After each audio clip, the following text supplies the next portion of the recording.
Have you ever stood in front of a door, your hand hovering over the handle, feeling your heart pounding in your chest like a drum? You know that on the other side of that door, there are people speaking English. You know you want to go in. You want to join the conversation. You want to make friends, or maybe just order a coffee without feeling confused.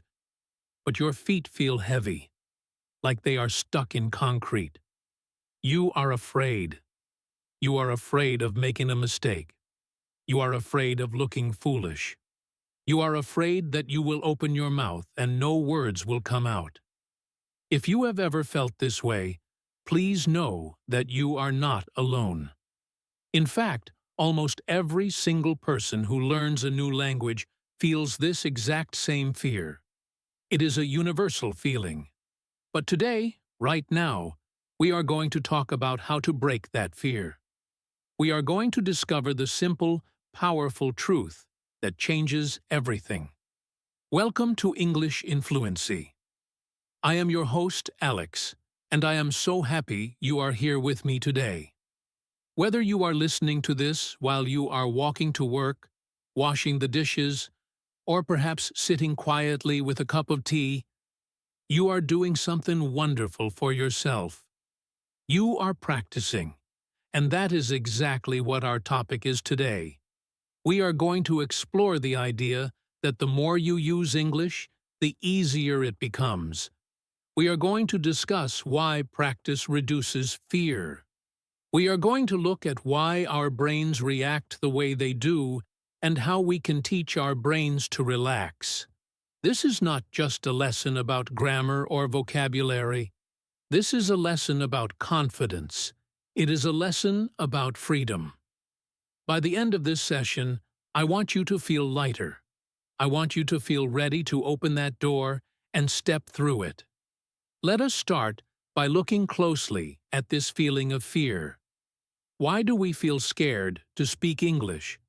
When we are children, we make noise all the time. We babble, we shout, we say words incorrectly, and we laugh.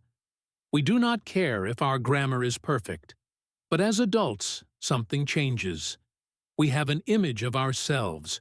We want to be seen as intelligent and capable. When we speak a foreign language, we suddenly feel like children again.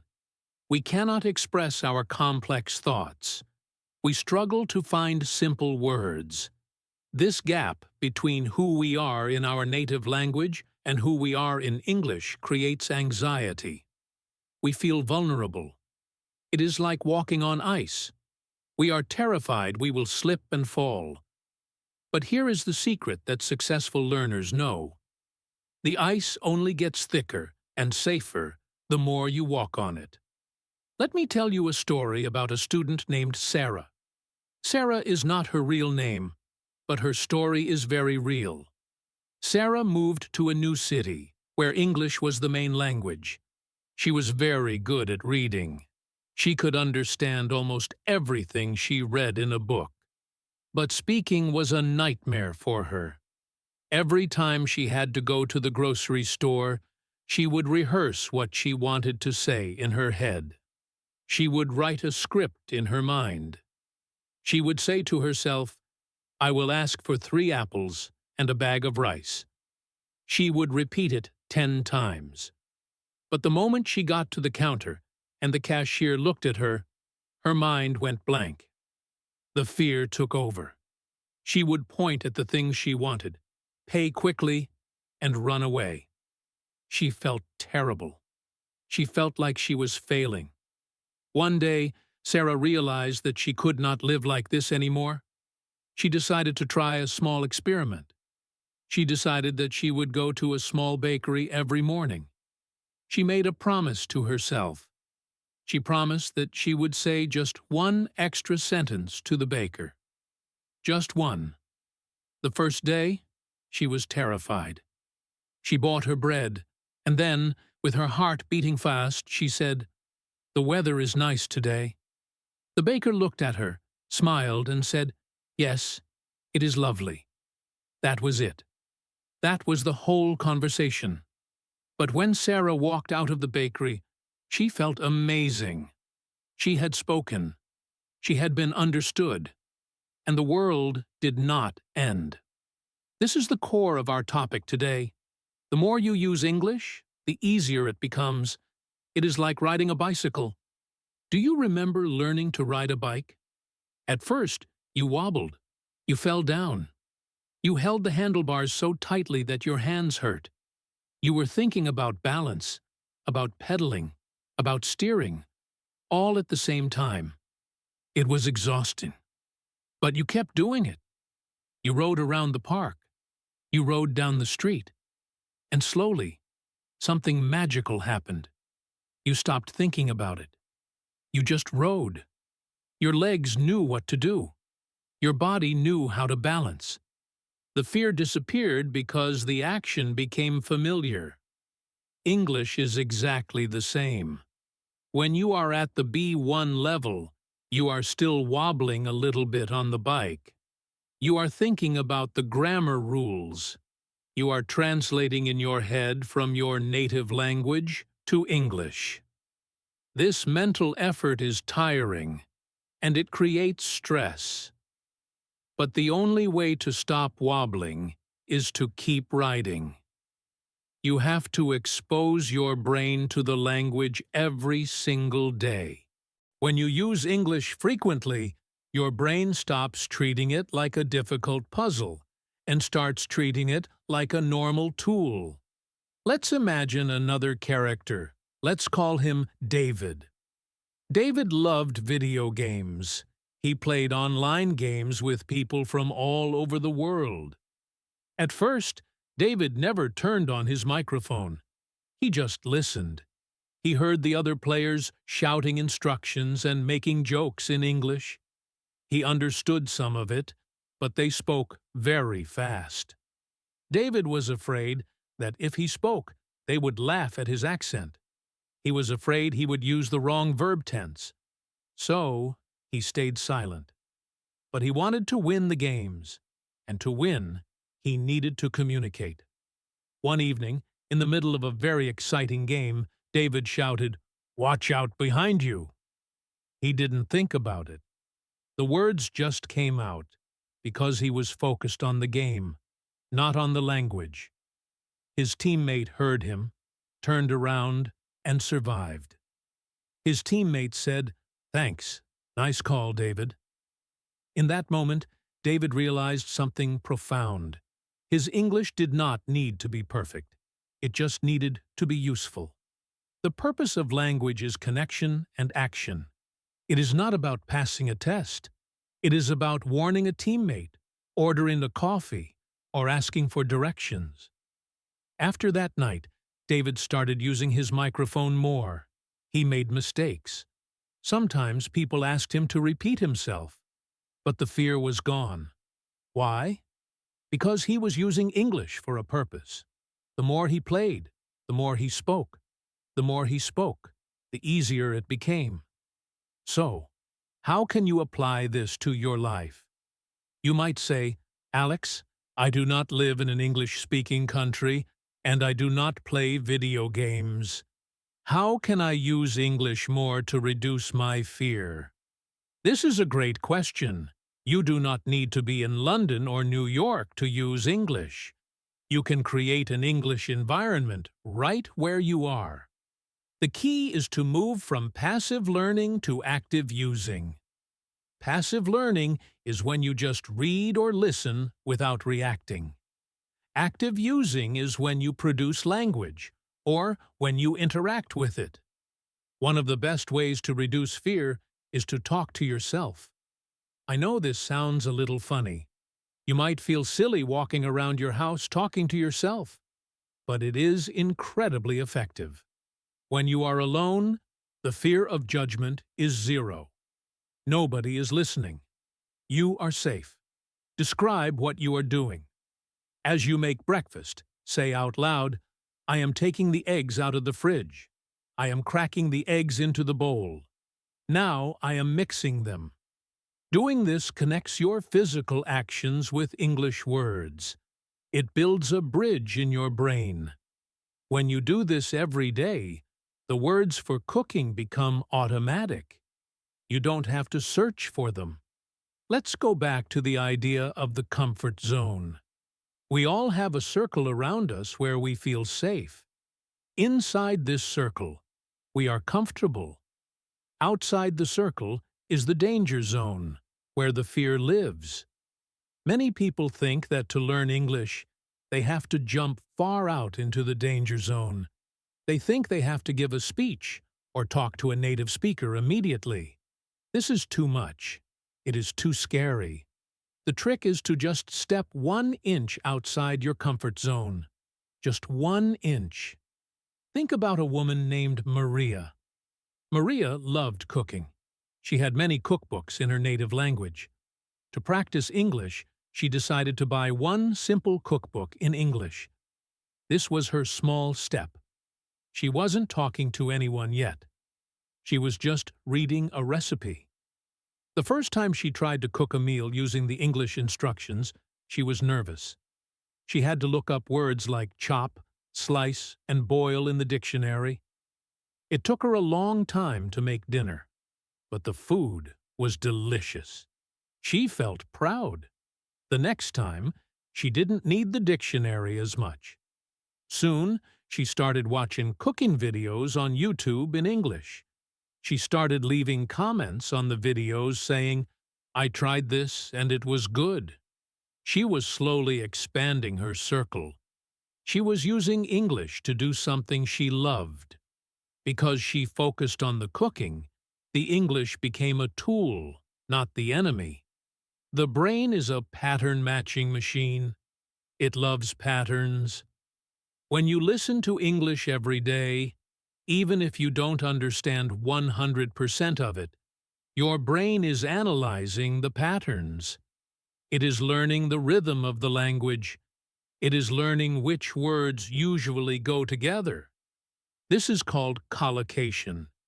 For example, we say fast food, not quick food. We say do homework, not make homework. You cannot learn all of these from a list. You learn them by hearing them and using them over and over again. When you hear these patterns enough times, they start to sound right to you. And when you speak, you will naturally use the right pattern. When you reach this stage, speaking becomes much easier. You stop translating word for word. You start speaking in chunks of meaning. Let's talk about the physical sensation of speaking. Speaking a language is a physical act. Your tongue, your lips, your jaw, and your throat all have to move in specific ways to make English sounds. If your native language is very different from English, your mouth muscles are not used to these movements. This can make you feel clumsy. It can make you feel like your mouth is full of cotton. This physical awkwardness contributes to the fear. You feel like you cannot control your own voice. The solution to this is simple: physical practice. This is often called shadowing. Shadowing is when you listen to a piece of audio and repeat it immediately, trying to copy the exact sound, speed, and intonation of the speaker. You can do this with this podcast. When I say a sentence, pause the audio and say it back. Try to sound exactly like me. If I go up at the end of the sentence, you go up. If I speak quickly, you speak quickly. This trains your mouth muscles. It builds muscle memory. Athletes do this. Musicians do this. They practice the same movement thousands of times until it becomes automatic. When your mouth knows how to move, your brain relaxes. The fear diminishes because you trust your body to do the work. Let's consider another character, a man named Thomas. Thomas was a businessman. He needed English for his job, but he was always quiet in meetings. He was terrified that he would not understand a question. He spent all his time studying grammar books. He knew every rule about the present perfect tense, but in meetings, he was frozen. He realized that knowing about English is not the same as using English. It is like reading a book about swimming. You can read every book about swimming, but if you jump into the water, you will still sink if you haven't practiced moving your arms and legs. Thomas decided to start listening to business news podcasts on his way to work. At first, it was just noise, but he kept listening. He let the English wash over him. After a month, he started to pick out phrases.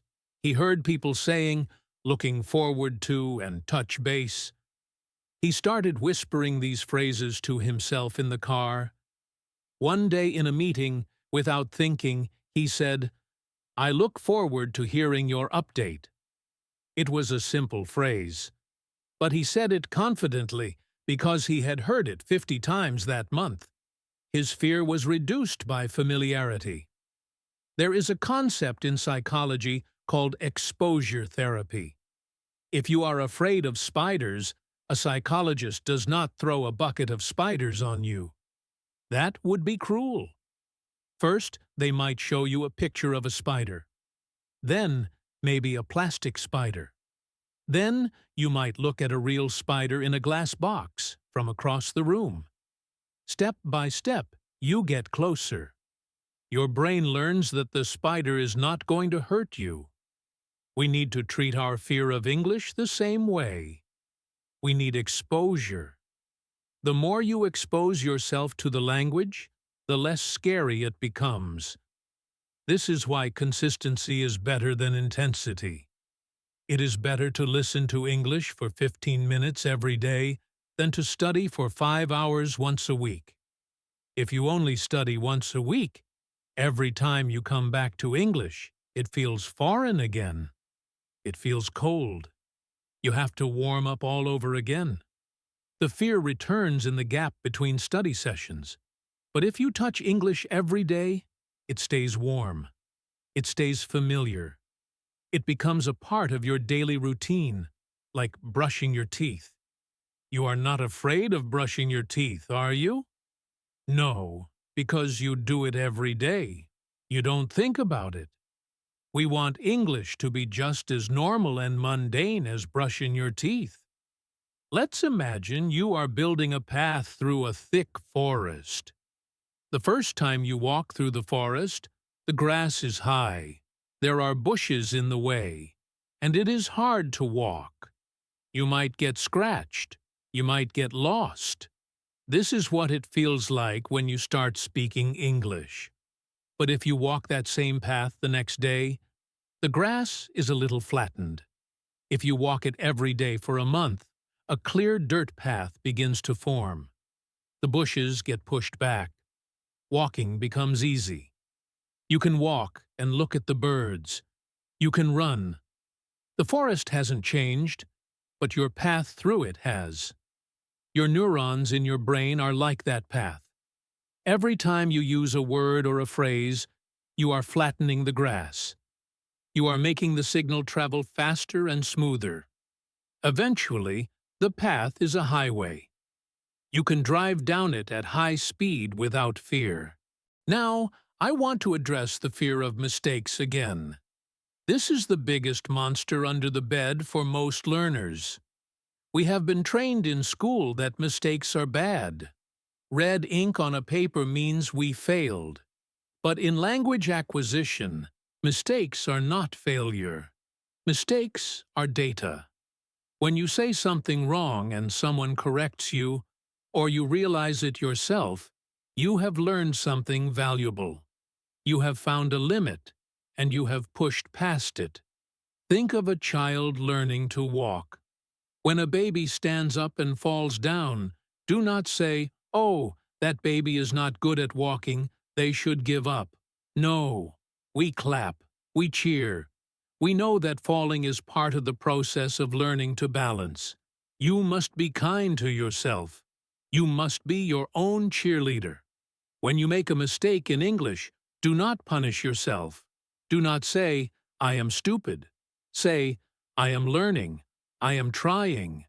The fact that you are speaking at all, is a victory.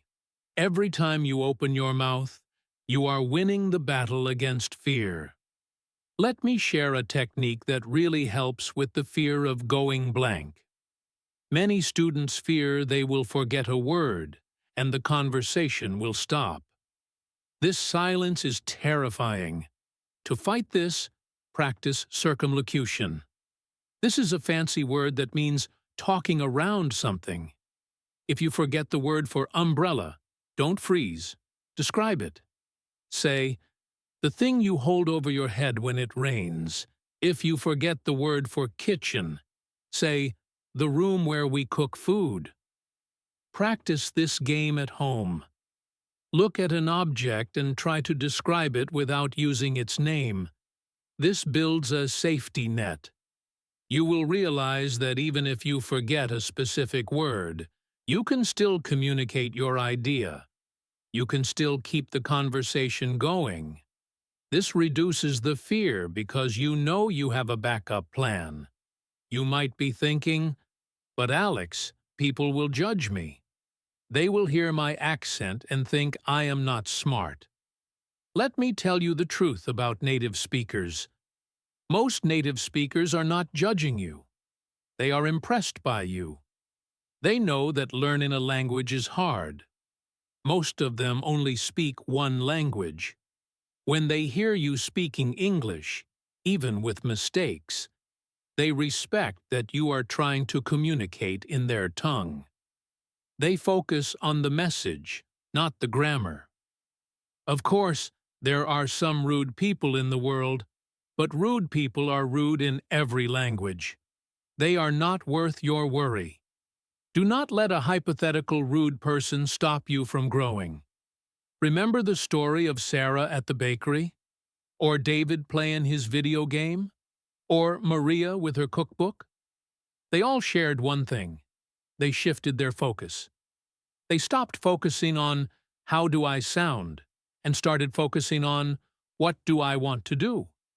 Sarah wanted bread. David wanted to win the game. Maria wanted to cook dinner. When you have a goal that is bigger than the language, the fear shrinks. The language becomes just a vehicle to get you to your destination. So, find your passion. Do you love football? Watch commentary in English? Do you love fashion? Read blogs in English. Do you love science? Listen to podcasts about space. When you are interested in the topic, you will forget to be afraid of the English.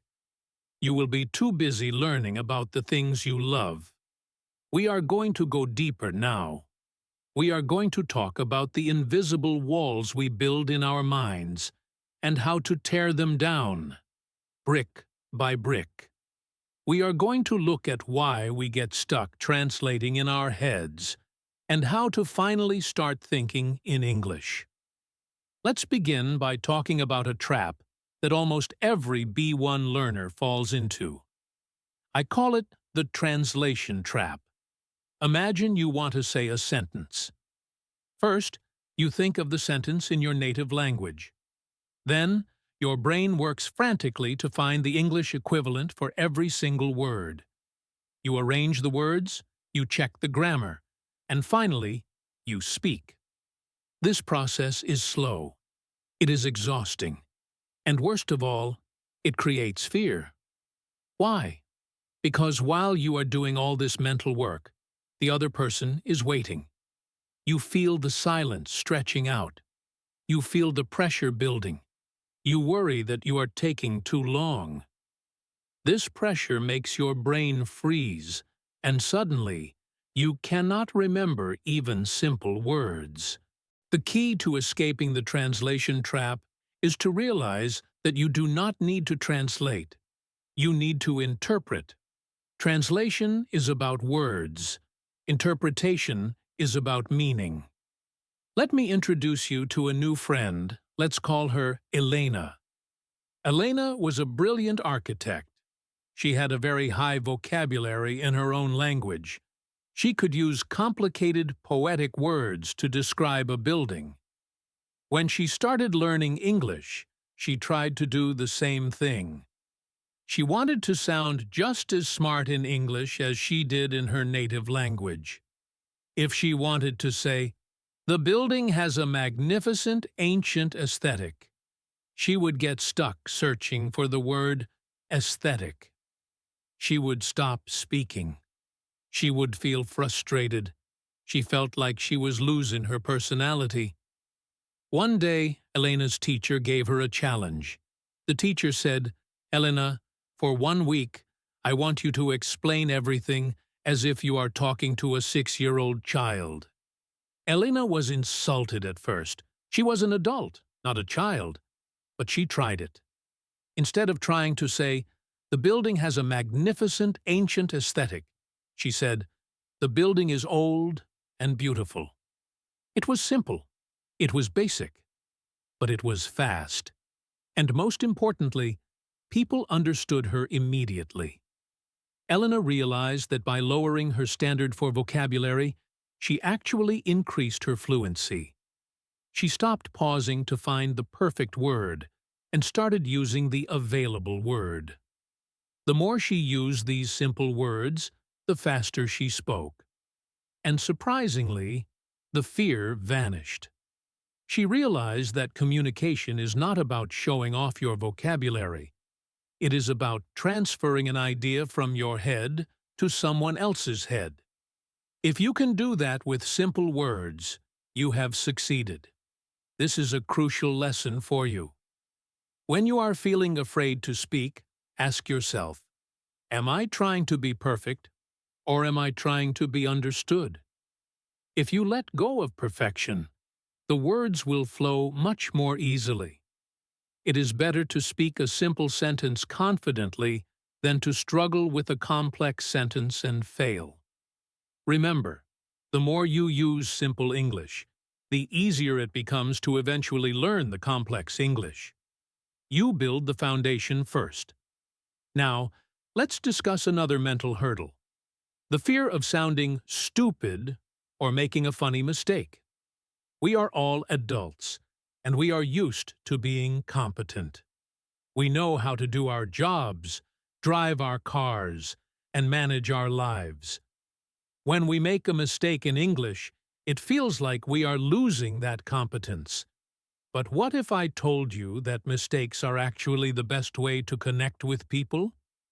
What if I told you that humor is a secret weapon against fear? Let me tell you about Kenji. Kenji loved to travel.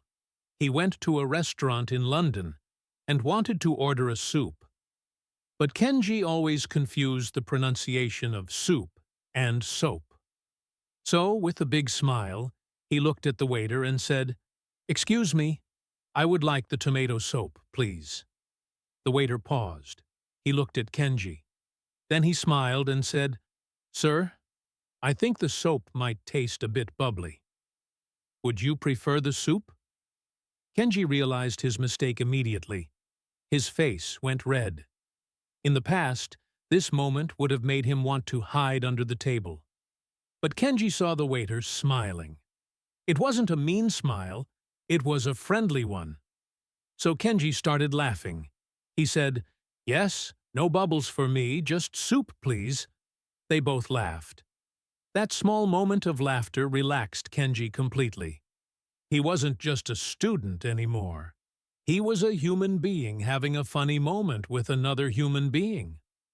The fear of making mistakes comes from taking ourselves too seriously. When you learn to laugh at your errors, you take away their power. If you say the wrong word, just smile and correct yourself. If you don't understand, say, "Sorry, my English is taking a coffee break. Can you repeat that?" People love honesty. They love humility. When you show that you are relaxed about your mistakes, the person you are talking to relaxes too. The tension leaves the room. So, the next time you slip up, do not apologize profusely. Just laugh, correct it, and keep moving. The more you survive these little awkward moments, the less you will fear them. You will realize that a mistake is not a disaster. It is just a funny story for later. Moving on, let's talk about a powerful way to practice using English that doesn't involve speaking to anyone at all, yet it drastically improves your speaking confidence. This method is writing, but I don't mean writing grammar exercises. I mean journaling. Writing is essentially slow-motion speaking. When you speak, you have milliseconds to choose a word. This time, pressure is what causes the panic. When you write, you have time. You can think. You can choose. You can erase and rewrite. Imagine a character named Sophia. Sophia was very shy. She was too scared to speak to native speakers. She felt her mind go blank every time.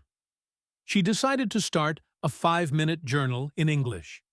Every night before bed, she set a timer for 5 minutes. She wrote about her day. She didn't look up words in the dictionary while she was writing. She just wrote whatever came to her mind. On Monday, she wrote, "Today, I went to work. It was raining. I forgot my umbrella. I was wet and cold." Simple sentences. But as she did this every night, she started to notice something. She started to find words faster. Because she had written the word umbrella on Monday, it was easier to remember it on Tuesday. After a few months of writing, Sophia found herself in a conversation with a colleague. The colleague asked, "How was your weekend?" Without thinking, Sophia said, "It was great, but it rained, and I forgot my umbrella." The sentence just came out. It came out because she had already practiced it in her journal. She had already built the neural pathway in her brain through writing. Writing is the rehearsal for the performance of speaking. If you are afraid to speak, start by writing. Write your thoughts. Write your opinions on a movie.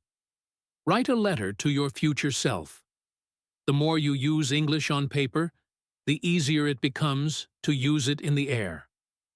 Let's go back to the idea of listening. We are practicing listening right now, but there is a difference between passive listening and active listening. Passive listening is when you have English in the background while you clean the house. This is good. It helps you get used to the rhythm. But active listening is where the real growth happens.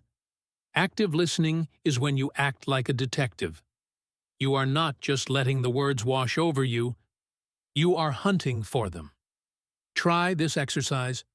Pick a short video or a podcast segment, maybe just 2 minutes long. Listen to it once for the general idea. Then listen to it a second time and try to write down the verbs. Just the verbs. Focus on go, think, decide, understand. Then listen a third time and try to write down the adjectives. Beautiful, hard, strange, funny. By focusing your attention on specific parts of the language, you force your brain to wake up. You stop translating and start identifying. This sharpens your ear. When your ear is sharp, you feel more confident because you know you will understand what people say to you. A huge part of the fear of speaking is actually the fear of not understanding the reply. If you know you can understand the reply, speaking becomes much less scary. There is another phenomenon that happens at the B1 level. It is called the intermediate plateau. You might feel like you are learning and learning, but you are not getting any better. You learned quickly at the beginning. You went from 0 to understanding this podcast. That is a huge jump. But now, progress feels slow. You might feel like you are walking through mud. This plateau is dangerous because it can make you lose motivation. It can make you feel like your efforts are wasted. But I am here to tell you that the plateau is an illusion. Think of a bamboo tree. When you plant a bamboo seed, You water it for years and you see nothing. Nothing comes out of the ground. You might think the seed is dead. But under the ground, a massive root system is growing. It is spreading wide and deep. Then, suddenly, after a few years, the bamboo shoots up 30 meters in 6 weeks. Right now, you are in the root-growing phase. You are absorbing vocabulary. You are internalizing grammar. You are getting used to the sounds. You might not see the growth every day, but it is happening. Every time you listen, every time you try to speak, you are growing your roots. Do not give up now. The explosion of fluency is coming.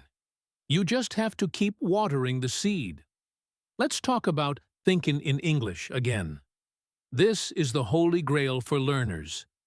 Everyone says, you must think in English. But how? It feels impossible when your brain naturally wants to use your native tongue. The trick is to start small. Do not try to think deep philosophical thoughts in English yet. Start with narrating your immediate environment. Imagine you are sitting on a bus or a train. Look around you. Pick one person. Describe them in your head, in English. He is wearing a blue jacket. He looks tired. He is reading a book. Do this for 30 seconds. Then look out the window. There is a red car. The sky is cloudy. This is a game. It is a game called I Spy. By forcing your brain to label the world in English, you are reducing the time it takes to switch languages. You are keeping the English mode of your brain on standby. The more you play this game, the less scary it is to switch into English when you actually need to speak. It becomes a habit, not a shock. I want to address the physical feeling of anxiety again. When we are scared, our bodies react. Our breathing gets shallow. Our shoulders go up. Our stomach feels tight. This physical state sends a signal to our brain that says, "Danger! Stop talking!" We can hack this system by changing our body language. Before you have to make a phone call in English, or before you go into a meeting, take a moment to breathe. Take a deep breath in for 4 seconds, hold it for 4 seconds, and breathe out for 4 seconds.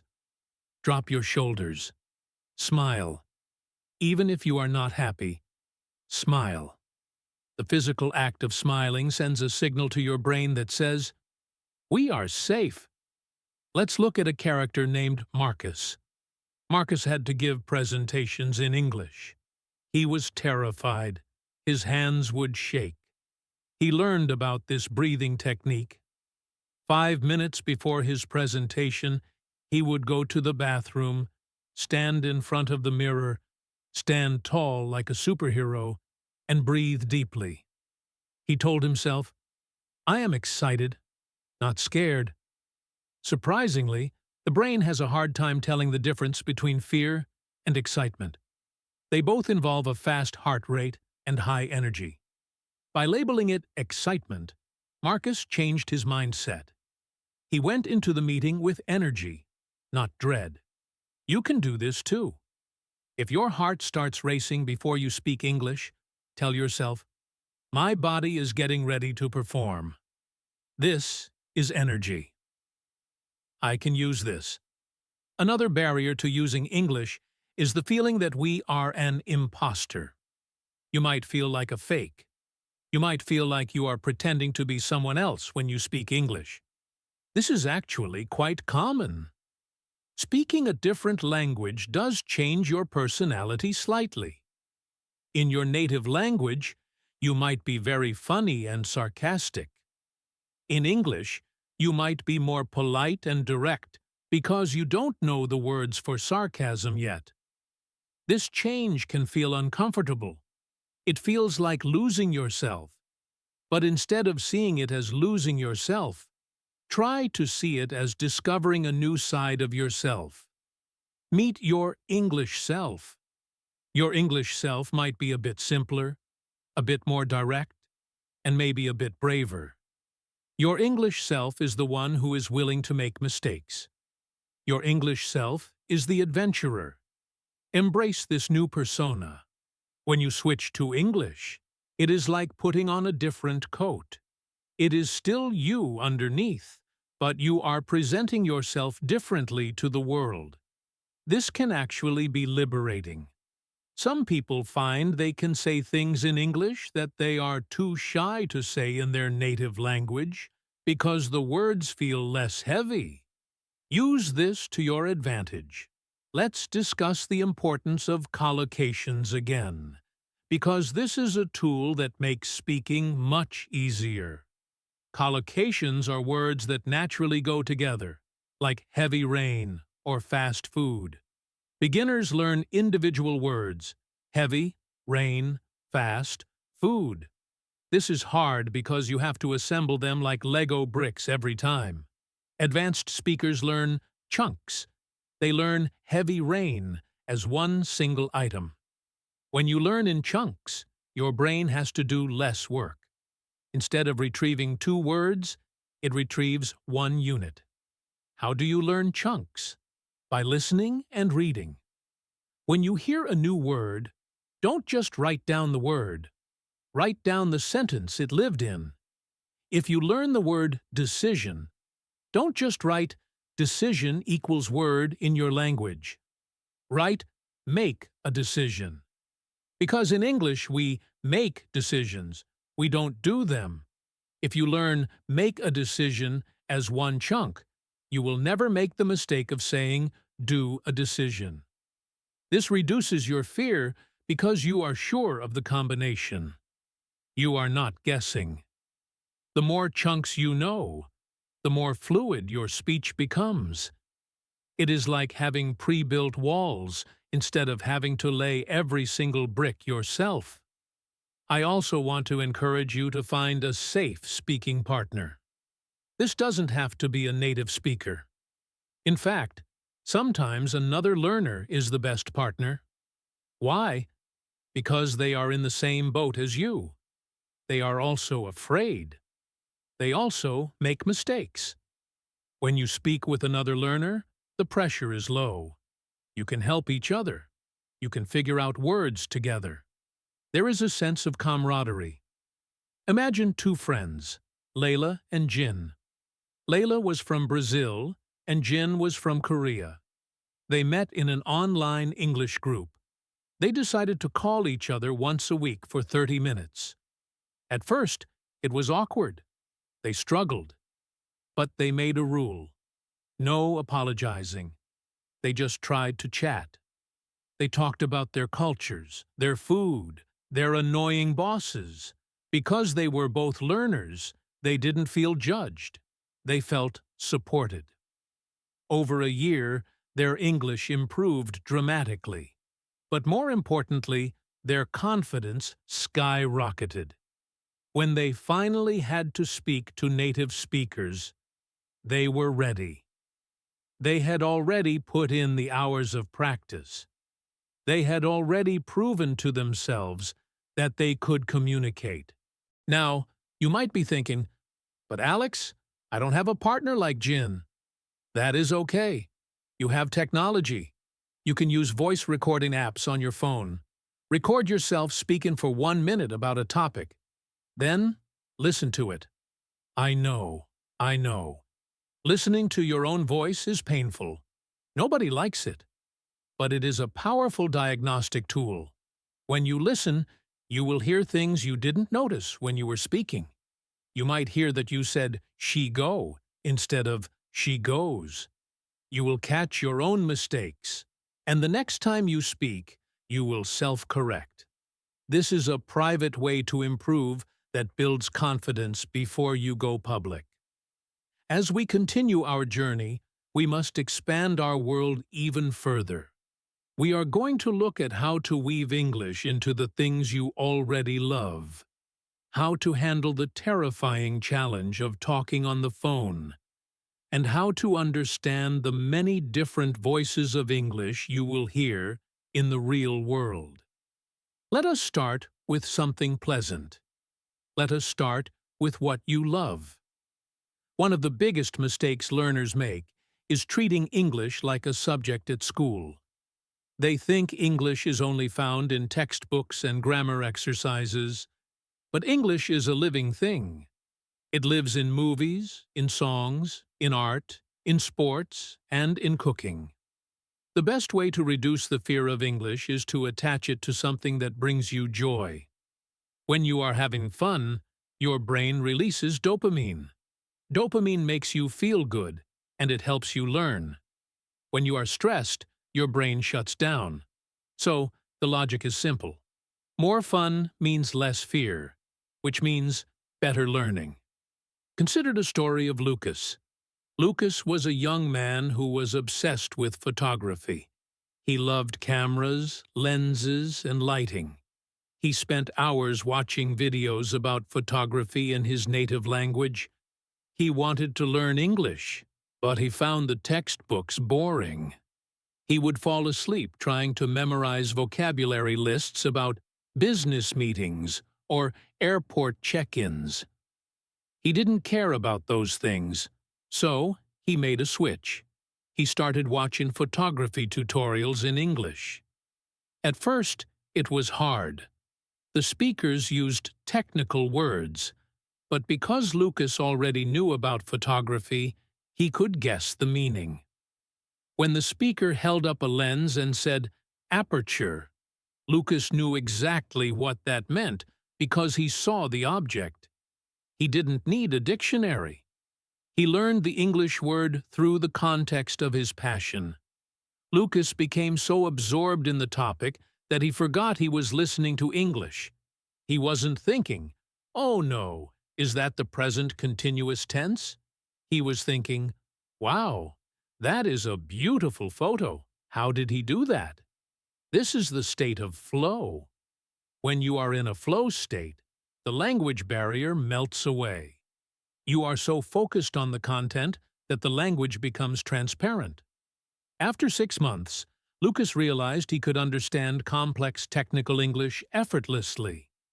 He had bypassed the fear by focusing on the fun. I want you to ask yourself right now, what do I love? Do you love knitting? Do you love fixing cars? Do you love history? Whatever it is, find content in English about that topic. Your passion will pull you through the difficulties. Now, let us tackle a monster that scares many students. The telephone. Speaking face-to-face is hard, but speaking on the phone can feel impossible. When you are face-to-face, you can see the other person. You can see their lips move. You can see their hand gestures. If you don't understand, they can point to something. But on the phone, you are blind. You have no visual clues. The sound quality might be bad. The person might be speaking fast. This deprivation of visual information creates a spike in anxiety. Let me introduce you to Omar. Omar had to make a reservation at a hotel in New York for his holiday. He was terrified of making the call. He sat looking at his phone for an hour, sweating. He was afraid he wouldn't understand the receptionist. He was afraid he would book the wrong dates. Finally, Omar decided to prepare. He didn't just dial the number. He wrote a script. He wrote down exactly what he wanted to say. "Hello? I would like to book a room for 2 nights, from May 12th to May 14th. He also wrote down potential questions the receptionist might ask, like, "What is your credit card number?" or "Do you want a king-size bed?" Having this script in front of him gave him a safety net.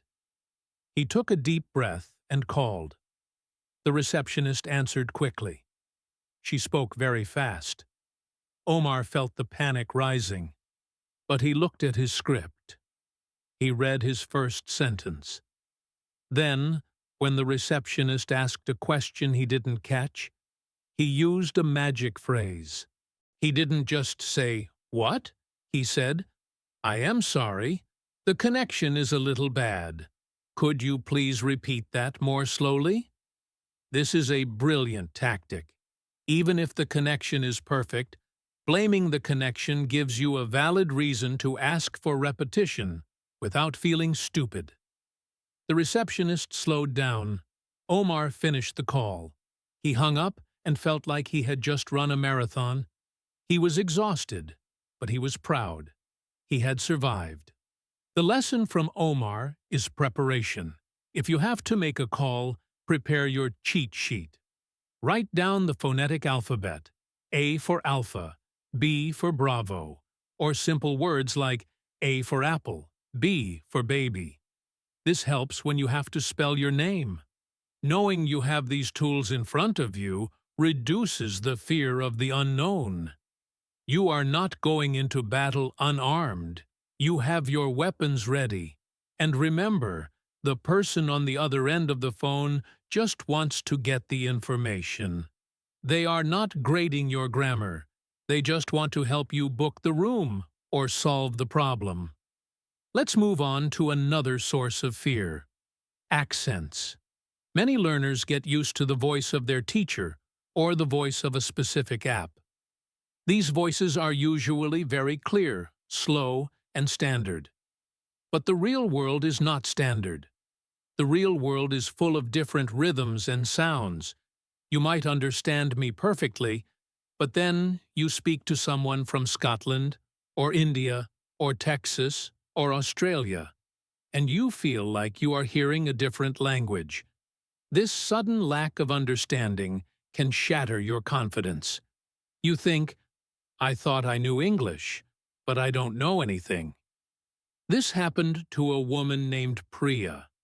Priya was an engineer who worked for an international company. She had studied American English for years. She was very confident. Then, she was assigned to a team with a manager from Liverpool, in England, and a colleague from Singapore. In the first meeting, she was lost. The manager from Liverpool swallowed his sounds. The colleague from Singapore spoke with a rhythm she wasn't used to. Priya stayed silent in the meeting, feeling the cold grip of fear. She went home feeling like a failure. But Priya was smart. She realized that her ears were just tuned to one frequency, like a radio. She needed to tune them to other frequencies. She started going on YouTube and searching for interviews with people from Liverpool. She watched movies with Singaporean actors. She listened to Australian news. At first, she used subtitles. She read along while listening to the sounds. She noticed that the Liverpool manager turned his T sounds into a stop in the throat. She noticed the specific rhythm of Singaporean English. Slowly, her brain adjusted. It started to recognize the patterns. In the next meeting, it wasn't perfect, but she caught about 70% of what was said. That was enough to participate. She asked a question. The fear receded because she realized it wasn't that her English was bad. It was just that her exposure was limited. The moral here is, diversify your diet. Don't just listen to one type of English. Challenge your ears. If you always listen to American English, try a British podcast.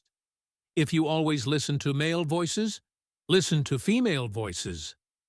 The more variety you expose yourself to, the less likely you are to be shocked and scared in the real world. You are building an immunity to confusion. Now, let's talk about the environment you live in. You might say, Alex, I live in a country where nobody speaks English. It is hard to practice. I understand that. But in the 21st century, we all live in two worlds, the physical world and the digital world. You can turn your digital world into an English immersion zone. Think about your phone. How many hours a day do you look at it? Probably too many. Right now, go to your settings and change the language to English. This is a small, scary step. Suddenly, your settings become General, Display, and Privacy. You might panic for a second, but you know where the icons are. You know the shape of the buttons. By changing the language, you force your brain to see English words hundreds of times a day. You learn vocabulary like delete, save, edit, notification, without even trying. It becomes background noise, but your brain is absorbing it. Let's look at a character named Leo. Leo did this. He changed his phone, his computer, and even his TV menu to English. Then he went a step further. He was a gamer, so he joined Discord servers where people spoke English. He followed only English-speaking accounts on Instagram for 1 month. He created a digital bubble.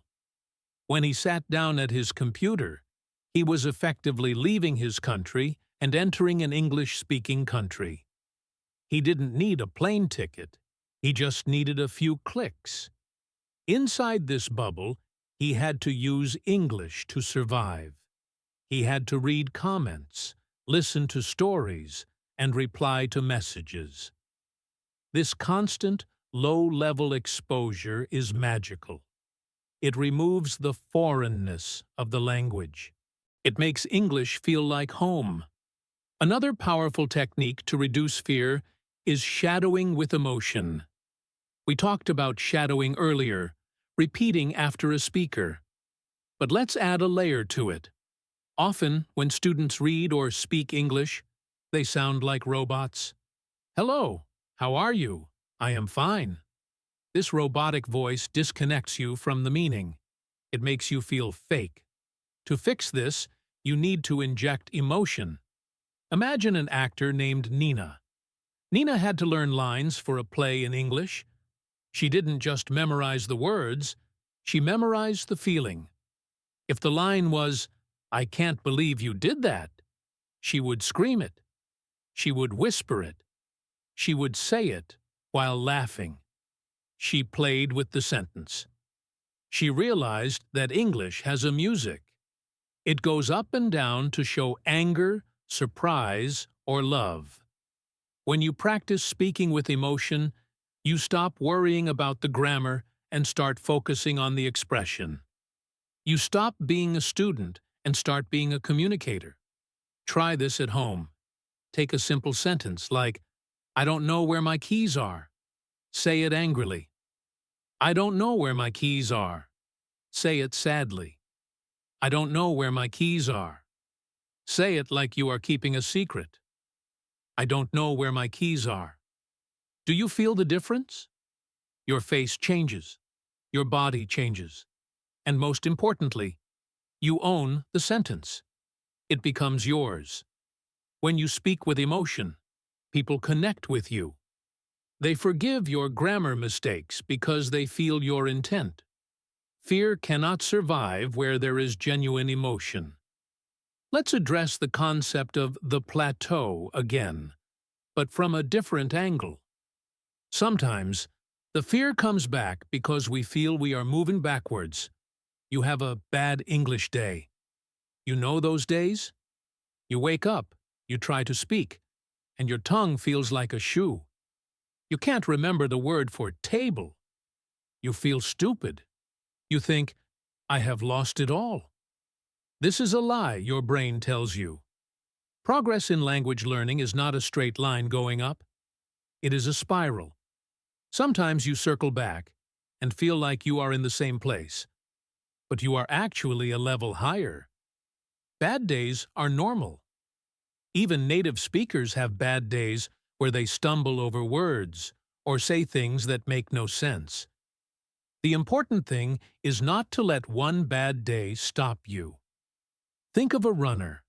If a runner has a bad training session where their legs feel heavy and they run slowly, do they quit being a runner? Do they say, "I am a failure"? No. They say, "I am tired today. I will rest and run again tomorrow." You must treat your English the same way. Be gentle with yourself on the bad days. Acknowledge them. Say, "Okay, today my English is tired." And then, come back tomorrow. The fear feeds on your perfectionism. If you accept that bad days are part of the process, the fear loses its grip. I want to give you a specific challenge for the next week. It is called the 2-minute talk. Every day, find a quiet moment, maybe in the shower or while driving. Pick a topic. It could be my favorite movie, or what I ate for lunch, or why I hate traffic. Turn on the voice recorder on your phone. Talk for 2 minutes. Don't stop. If you can't find a word, describe it. If you make a mistake, keep going. Just fill the 2 minutes. The first time you do this, it will feel like an hour. You will pause, you will say, and ah. That is okay. Save the recording. Do it again the next day. Do it for 7 days. At the end of the week, listen to the first recording and the last recording. You will be amazed. You will hear the difference in your flow. You will hear that you are less hesitant. This evidence of progress is the best antidote to fear. When you hear yourself improving, you start to believe in yourself. You start to think, hey, I can actually do this. We are building a house here. We are laying the bricks of confidence. We have the foundation of simple words. We have the walls of daily practice. We have the windows of active listening. We have the roof of emotional connection. Every time you use English, you are adding a piece to this house. It doesn't have to be a palace yet. A small, comfortable cottage is enough. As long as it keeps you warm and allows you to invite people in, it is a good house. Now that we have covered hobbies, accents, and daily challenges, let us navigate the social waters of English. We are going to look at the art of small talk, which many learners hate, but which is actually a secret weapon. We are going to learn how to control a conversation even if your vocabulary is limited. And we are going to discuss a psychological trick called the spotlight effect that will change how you see your mistakes forever. Let's begin with small talk. I know. You might think small talk is boring. You might think, why do I need to talk about the weather? I know it is raining. I can see the rain. In many cultures, talking about the weather or traffic is seen as a waste of time. But in English-speaking cultures, small talk is not about the information. It is about the connection. It is a social dance. It is a way of saying, I am friendly. Are you friendly? Without taking any risks. Think of a character named Carlos. Carlos was a very serious man. He liked deep conversations about philosophy and politics. When he moved to Canada, he found the conversations frustrating. His neighbors would say, cold enough for you today? Or, looks like snow later. Carlos would just say yes and walk away. He felt isolated. He felt like he couldn't make friends. He didn't understand that these little comments were invitations. They were open doors. By saying just yes, he was slamming the door shut. One day, a friend explained to Carlos that small talk is like warming up the engine of a car. You don't start driving at 100 kilometers per hour immediately. You have to let the oil circulate. Small talk allows two people to synchronize their English. It allows you to check the other person's accent and speed in a safe, low-pressure environment. So, Carlos decided to try.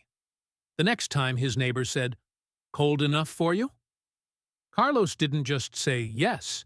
He added, yes, it is freezing. I hope my car starts. This small addition changed everything. The neighbor laughed and said, oh, I know that feeling.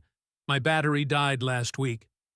Suddenly, they were having a real conversation. The fear melted away because they started on safe ground. For you as a learner, small talk is a gift. It is predictable. You know people will ask, "How are you? How was your weekend?" Crazy weather, isn't it? You can prepare for these. You can have your answers ready in your pocket. This preparation reduces fear.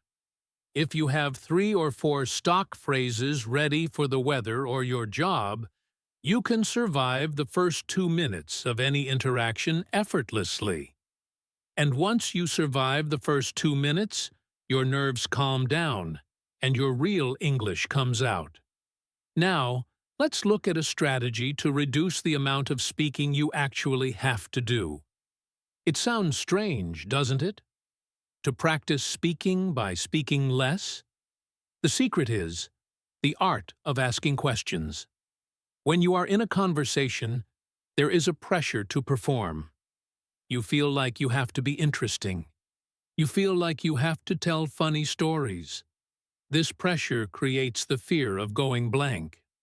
But you can flip the script. You can turn the spotlight onto the other person. Meet Hannah. Hannah was a very shy student.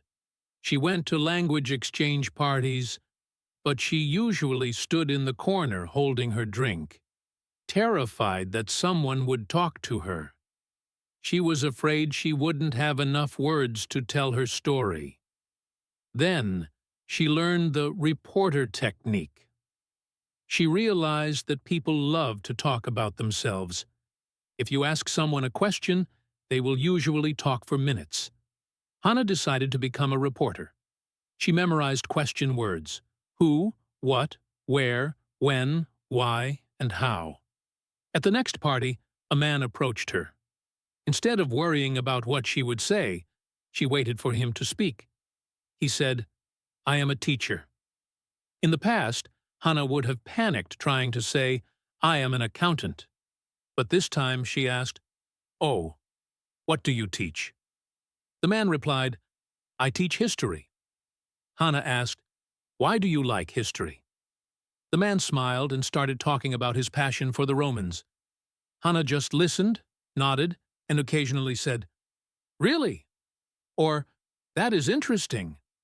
She was having a fluid English conversation, but she was doing only 10% of the talking. The other person thought she was a great conversationalist. Why? Because she was a great listener. By asking questions, you take the burden off your own shoulders. You buy yourself time to relax and listen. And the more you listen, the more you learn. Let's talk about fillers. In school, teachers often tell us not to say or They want us to speak in perfect, complete sentences. But if you listen to native speakers, their speech is full of these sounds. Well, you know, I mean, like. These are called fillers. They act like the glue between the bricks of your sentences. They serve a very important function. They signal to the other person that you are not finished talking. If you just stop silently to think of a word, the other person might think you are done and interrupt you. This can be stressful. But if you say, "Well, let me think," it holds the floor. It keeps the space open for you. It buys you precious seconds to find the vocabulary you need without the awkward silence. Imagine a student named Julian. Julian always tried to speak perfectly. If he didn't know a word, he would freeze like a statue. The silence was painful. People would look at him, waiting. This made him sweat. Then he started imitating native speakers. He started using phrases like, "How can I say this?" and "It's on the tip of my tongue." When he forgot a word, instead of freezing, he would say, "You know, the thing you use to cut paper? What is it called?" This made him sound natural, not incompetent. It made him sound like a human being searching for a word, not a broken computer. Using fillers reduces the fear of silence. It gives you permission to think. Now, I want to discuss a psychological concept called the spotlight effect. This is the belief that everyone is watching you closely and noticing every single mistake you make. We walk around feeling like we are on a stage with a bright spotlight shining on us. We think that if we use the wrong preposition, everyone will gasp and point at us. But the reality is very different. The reality is that everyone else is suffering from the same spotlight effect. They are all worried about themselves. They are worried about their own hair, their own clothes, their own problems. They are not analyzing your grammar. They are mostly thinking about what they are going to say next. Let's go back to Julian. Julian was at a dinner party. He was telling a story in English. He wanted to say, "I was embarrassed," but he accidentally used a false friend from his native language and said, "I was pregnant." The table went quiet for 1 second. Julian wanted to die. He wanted to disappear. He thought, "I have ruined the night. They will think I am an idiot." But then someone chuckled. Julian corrected himself. "No, I mean embarrassed." Everyone laughed, including Julian. And then the conversation moved on. 5 minutes later, nobody was thinking about it. They were talking about the food. The next day, Julian realized that his huge disaster was actually a tiny blip. Nobody cared. In fact, it made him more likable because he was vulnerable. The spotlight effect is a lie your brain tells you to keep you safe, but it keeps you small. To break it, you have to realize that you are not the center of the universe. This might sound harsh, but it is actually incredibly liberating. It means you are free to make mistakes because nobody is keeping a scorecard. You are just one voice in a noisy room. Relax. Let's touch on the concept of politeness and how it affects fear. Sometimes we are afraid to speak because we don't want to be rude. We know that direct translation can sometimes sound aggressive. For example, in some languages, saying, "Give me the salt," is perfectly normal. In English, it sounds like an order. It sounds bossy. If you say this to a stranger, they might look offended, and that reaction scares you. To combat this, learn the softener words. These are words like could, would, and please. Instead of "I want coffee," say "I would like a coffee, please." Instead of "open the window," say "Could you open the window?" These small changes act like a cushion. They make your English sound soft and polite. When you know you are being polite, you feel more confident. You know you are not offending anyone. There is a woman named Yumi who worked in customer service. She was terrified of angry customers. She spoke very directly because she had a limited vocabulary. She would say, "Sit down," or "Wait here." Customers thought she was rude. She felt their anger, and it made her hate speaking. She learned about softeners. She changed "wait here" to "Could you please wait here for a moment?" The reaction of the customers changed instantly. They smiled. They were patient. Yumi realized that English is not just about information. It is about tone. By mastering the tone, she mastered her environment. She was no longer afraid of conflict because she had the linguistic tools to prevent it. Another great way to practice social English without the fear of a real person is to use role play with yourself. I know we talked about talking to yourself, but this is acting. Create a scenario. You are at the airport. You have lost your luggage. You are the passenger, and you are also the airline staff. Act it out. Stand in your living room. Say, "Excuse me, my bag didn't arrive." Then switch and say, "I am sorry to hear that, sir. Do you have your ticket?" "Yes, here it is." Okay, let me check the system. By playing both sides, you prepare your brain for the unpredictable nature of conversation. You anticipate the questions. You practice the answers. You can do this for ordering food, asking for directions, or even going on a date. It sounds silly, but athletes visualize their races before they run. They run the race in their head. You are a linguistic athlete. You need to visualize your conversations. When the real situation happens, you will have a feeling of déjà vu. You will feel like, I have been here before. And that familiarity kills the fear. Let's talk about the feedback loop. Fear often comes from not knowing if you are doing it right. When you speak and the other person looks confused, your fear spikes. You think, I am failing. But a confused look is just feedback. It is a signal. It means try again. It means rephrase. It does not mean stop. We need to change our relationship with confusion. When you see a confused face, don't retreat. Advance. Use different words. Use your hands. Draw a picture. Do not let the silence win. Think of a game of tennis. If you hit the ball into the net, the game isn't over. You serve again. Conversation is a game of tennis. You hit the ball, you speak. If it goes in the net, they don't understand. You don't walk off the court. You pick up another ball and try a different shot. Maybe a softer shot, maybe a higher shot. The goal is just to keep the ball moving. As long as you are trying to communicate, you are winning. The only way to lose is to stop playing. I want to suggest a technique called the 3-second rule. Often, when we have an opportunity to speak, like seeing a tourist looking at a map or standing next to someone in an elevator, we hesitate. We think about it. Should I speak?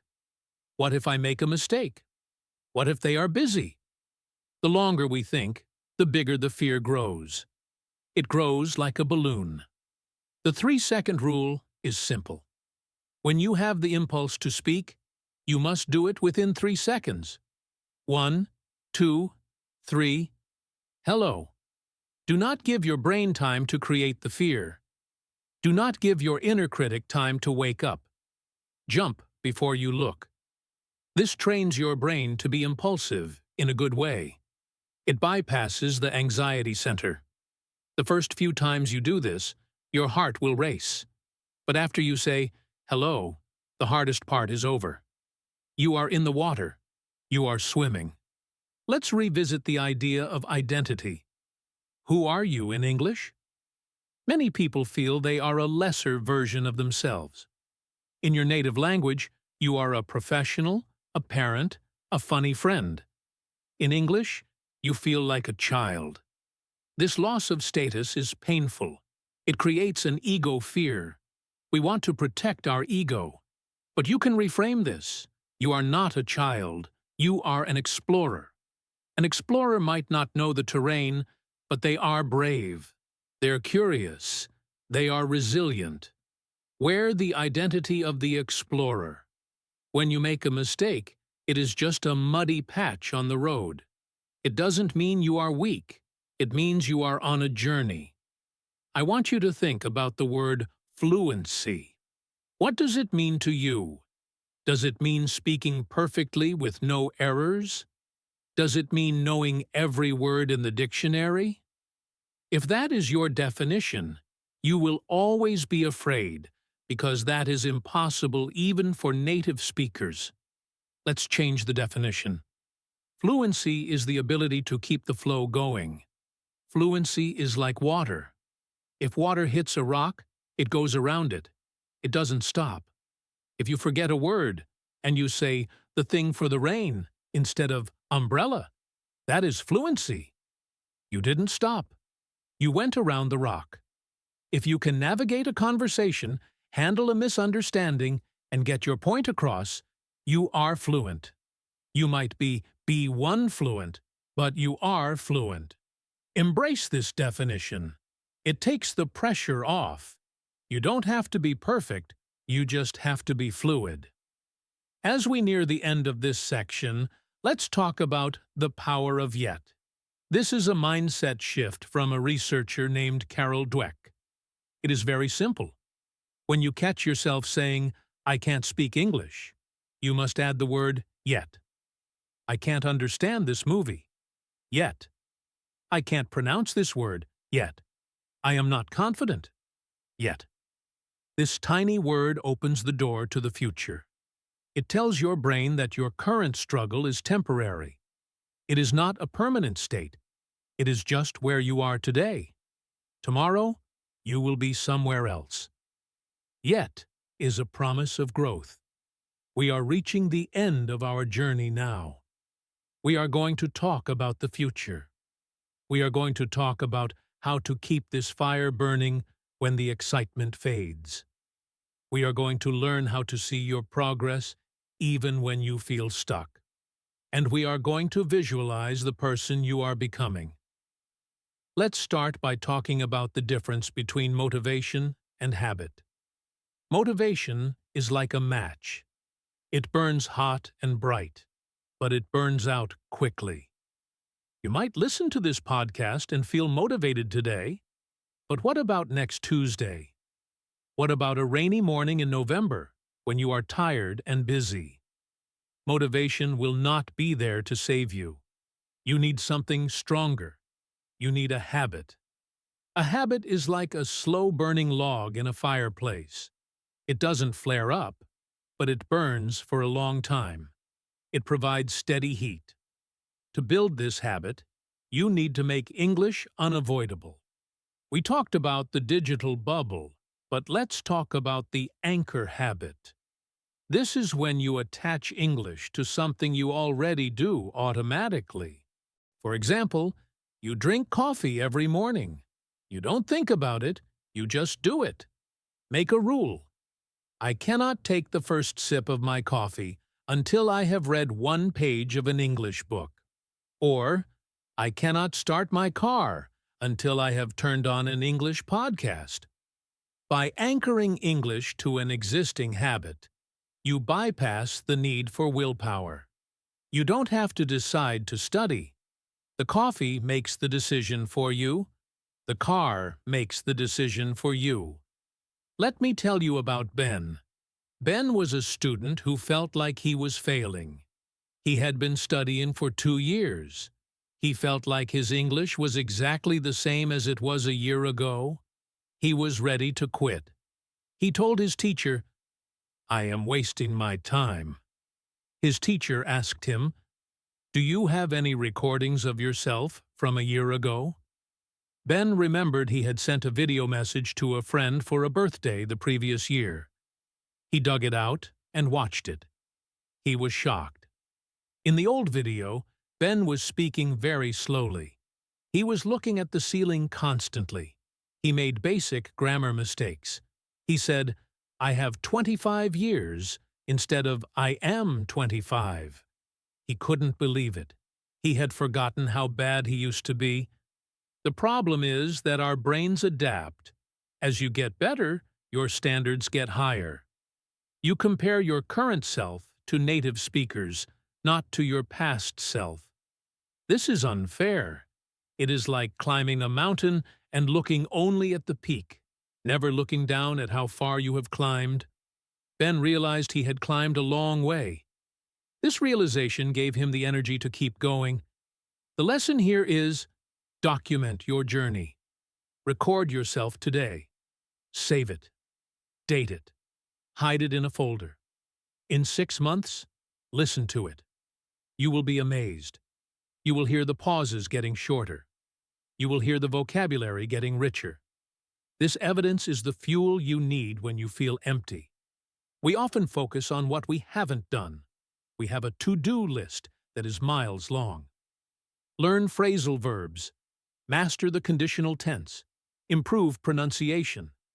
This list is heavy. It makes us feel small. I want you to flip it. Create a done list. Every evening, write down what you did in English. Listened to a podcast, read a news article, learned 3 new words. When you look at your done list at the end of the week, you will feel proud. You will see that you are taking action. Success is a series of small wins. Celebrate them. Now, I want to address the feeling of foreignness. At the beginning, English feels like a foreign object. It feels like wearing someone else's clothes. They don't fit right. They feel strange. But the more you wear them, the more they stretch to fit your body. Eventually, you forget you are wearing them. This is ownership. You stop borrowing the language, and you start owning it. How do you speed up this ownership? By having experiences that happen only in English. If you fall in love in English, that emotion is tied to the language. If you solve a difficult problem at work in English, that victory is tied to the language. If you cry laughing at a comedy show in English, that joy is tied to the language. Think of a woman named Elena again. She joined an online book club. She read a book that moved her deeply. She cried while reading the ending. She went to the online meeting and discussed her feelings with people from Japan, Germany, and Brazil. They all connected over the story. In that moment, English wasn't a subject she was studying. It was the bridge that allowed her to connect with these human beings. She wasn't translating in her head, she was feeling. That is the moment she took ownership. She realized that English belonged to her just as much as it belonged to a person born in London. English is a global tool. It belongs to anyone who uses it. It belongs to you. I want you to do a visualization exercise with me. If you are driving, please keep your eyes open. But if you are safe at home, close your eyes for a moment. Take a deep breath. I want you to imagine a version of yourself 5 years from now. Imagine this future you. You are sitting in a cafe in a busy city. Maybe it is New York or Sydney, or just a tourist spot in your own country. Someone approaches you and asks a question in English. Watch your future self. Look at how relaxed you are. You don't freeze. You don't panic. You smile. You answer the question effortlessly. You make a joke. You laugh. The words flow out of you like water. You are not translating. You are not thinking about grammar. You are just talking. Feel the lightness in your chest. Feel the confidence in your posture. This person is you. This reality is waiting for you. It is not a fantasy. It is a destination. Every minute you spend listening to this podcast is a step closer to that cafe. Every time you struggle with a verb, you are paying the price of admission to that future. Keep that image in your mind. When the fear comes back, remember the future you. They are waiting for you to catch up. We have talked a lot about fear in this series. We said that practice reduces fear. But I want to leave you with one final thought about fear. Fear is not your enemy. Fear is a compass. Fear tells you what is important. You don't feel fear about things you don't care about. You are afraid to speak English because you care about connecting with people. You care about growing. So, when you feel that butterfly in your stomach, say thank you to it. Say, "Thank you, fear, for showing me that I am about to do something brave." You are an adventurer. You are leaving the safe harbor of your native language and sailing into the open ocean of English. Yes, there are waves.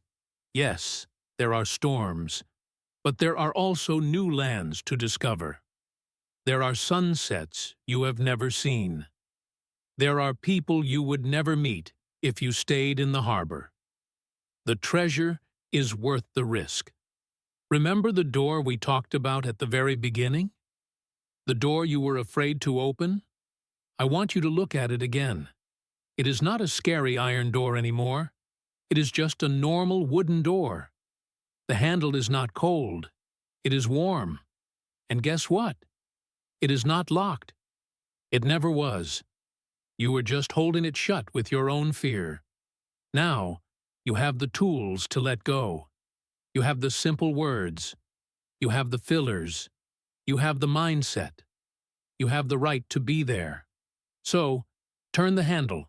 Push the door open. Step through. Step into the conversation. Step into the mistake. Step into the awkward pause. And then, keep walking. Because on the other side of that discomfort lies your freedom. On the other side is the version of you that speaks English with fluency.